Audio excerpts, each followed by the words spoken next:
Hello everyone, this is Dr. R. Premalata from Vistas. Today we are going to understand fiscal policy, one of the most powerful tools used by the government to control the economy.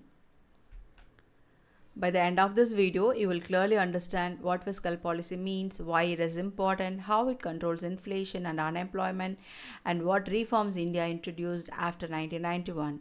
So let's get started. Let me start with a simple question. When prices rise suddenly, when unemployment increases, when economic growth slows down, who takes action? The government. And the tool it uses is called fiscal policy. So, whenever you hear about tax changes or government spending in the budget, remember that is fiscal policy in action.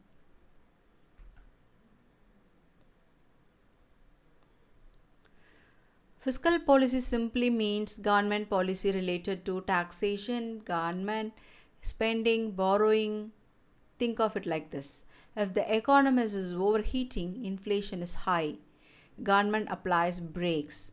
If the economy is low, unemployment is high, government presses the accelerator. That accelerator and brake system is fiscal policy. Economist A.P. Lerner defined fiscal policy as adjusting government expenditure and taxation to achieve economic stability. But let's simplify.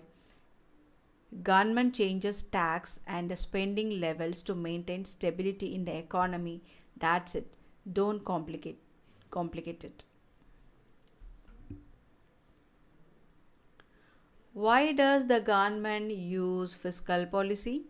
There are 5 major goals: economic growth, price stability, full employment, reduce inequality, economic stability.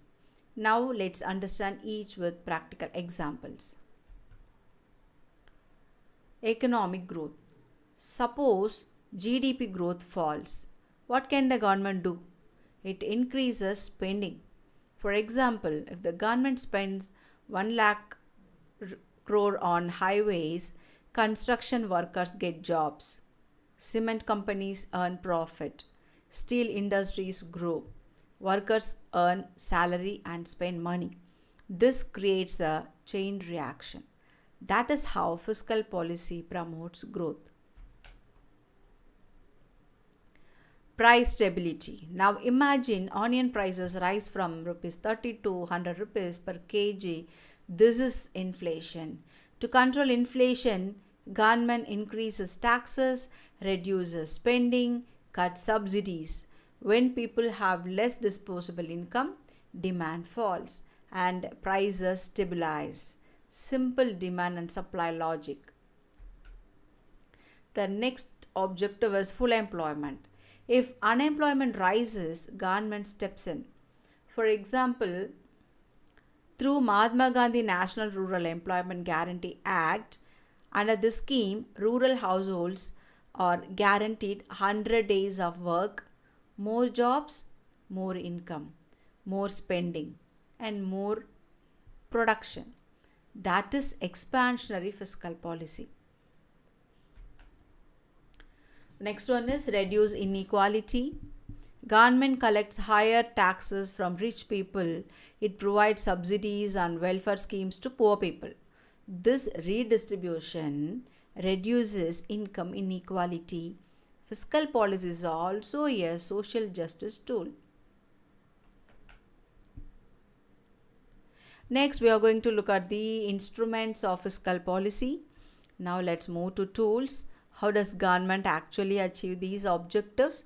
Through the taxation, public expenditure, public borrowing, deficit financing, and budget policy. The first tool is taxation. If government increases income tax, people have less money to spend. If government reduces taxes, people have more money to spend. GST is an example of indirect tax. Taxation directly affects demand in the economy. The next objective is public expenditure.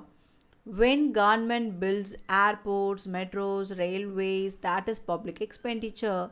This creates employment.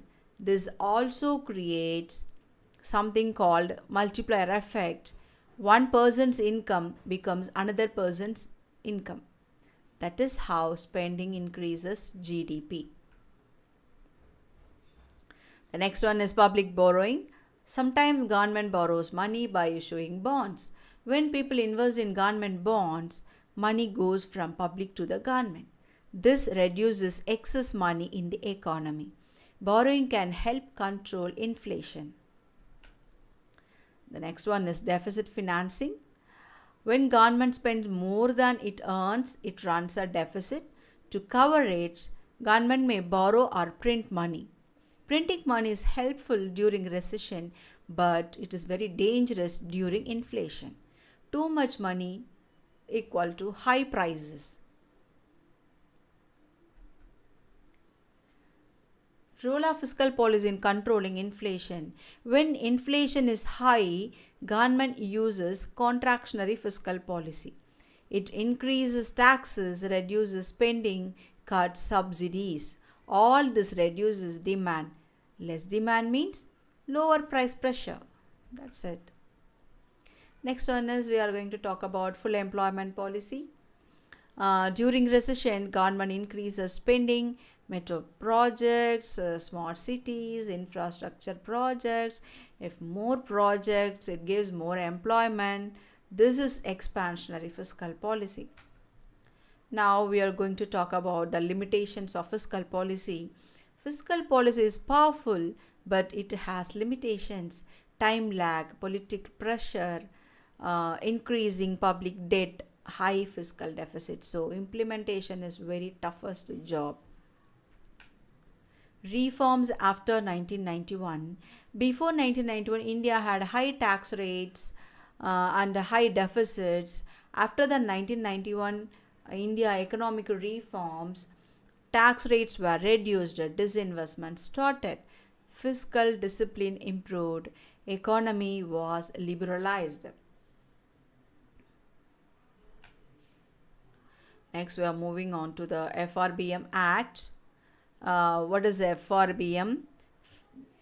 Fiscal Responsibility and Budget Management Act. Okay, this was implemented in 2003. The aim was reduce fiscal deficit, control public debt, maintain financial discipline. This made fiscal policy more responsible. So let's revise.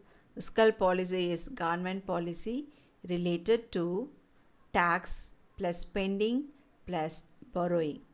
It helps control inflation, reduce unemployment, promote growth, reduce inequality. Without fiscal policy, economic stability is impossible. Thank you so much for watching my video.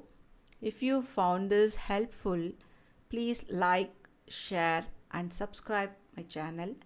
Thank you once again.